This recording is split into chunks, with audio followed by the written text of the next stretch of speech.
Hello दोस्तों, आज मैं आपको एक ऐसी कहानी सुनाने जा रहा हूँ जो सुनकर आपके रोंगटे खड़े हो जाएंगे।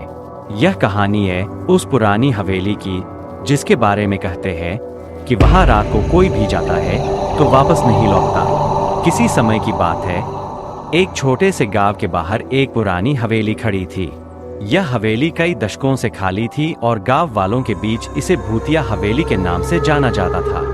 लोग कहते थे कि हवेली में रात के समय अजीब अजीब आवाजें आती थीं और कभी कभी तो अंधेरे में झिलमिलाते हुए साए भी देखे जाते थे।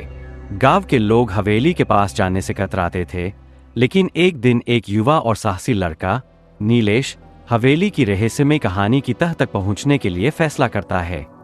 नीलेश का दिमाग हमेशा अजीब अजीब चीजों में उलझा रहता था और उसे हमेशा ऐसे रहस्यों को सुलझाने का शौक था। जब उसने हवेली के बारे में सुना तो उसने तय कर लिया कि वह इस भूतिया हवेली के रहस्यों को उजागर करेगा।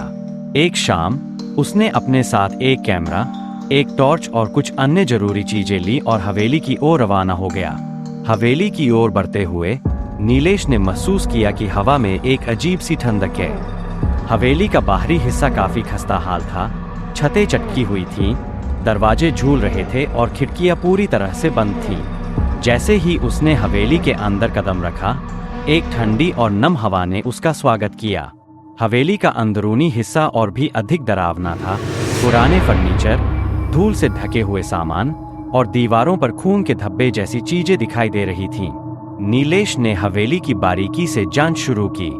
वह धीरे धीरे हवेली के विभिन्न हिस्सों में घूमता रहा और एक कमरे में उसे कुछ पुरानी तस्वीरें मिलीं।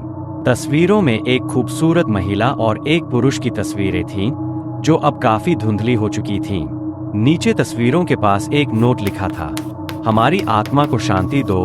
नीलेश ने तस्वीरों को ध्यान से देखा और सोचा कि शायद इन तस्वीरों के पीछे कोई कहानी हो सकती है। तभी उसने सुनी एक हल्की सी फुसफुसाहट की आवाज। उसने टॉर्च की रोशनी को उस दिशा में मोड़ा, लेकिन कुछ नहीं दिखा। फिर वह एक पुरानी सीढ़ियों की ओर बढ़ा जो हवेली के ऊपरी हिस्से की ओर जाती थीं। जब वह ऊपर पहुंचा तो उसने देखा कि एक दरवाजा थोड़ी सी खुली हुई अवस्था में था। उसने दरवाजा धीरे से खोला और भीतर कदम रखा। कमरा काफी बड़ा था और उसके बीचों बीच एक पुराना बिस्तर पड़ा हुआ था। बिस्तर के पास एक पुरानी अलमारी थी। नीलेश ने अलमारी की ओर बढ़ते हुए उसे खोला और देखा कि अलमारी के अंदर कई पुराने कागजात और एक डायरी थी। डायरी को उसने खोलकर पढ़ना शुरू किया।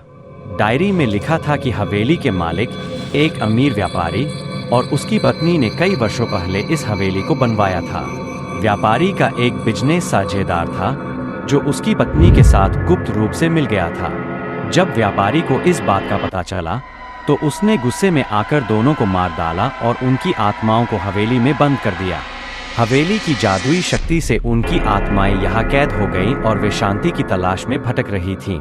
नीलेश ने डायरी को बंद किया और अचानक कमरे का तापमान ठंडा हो गया। उसने सुनी एक अजीब सी चीख। नीलेश ने देखा कि बिस्तर के पास एक धुंधला साया उभर रहा था। वह महिला की आत्मा थी जो डर और पीड़ा के साथ उसे देख रही थी। नीलेश की धड़कनें तेज हो गईं, लेकिन उसने हिम्मत न खोते हुए साये से पूछा कि वह कैसे शांति पा सकती है।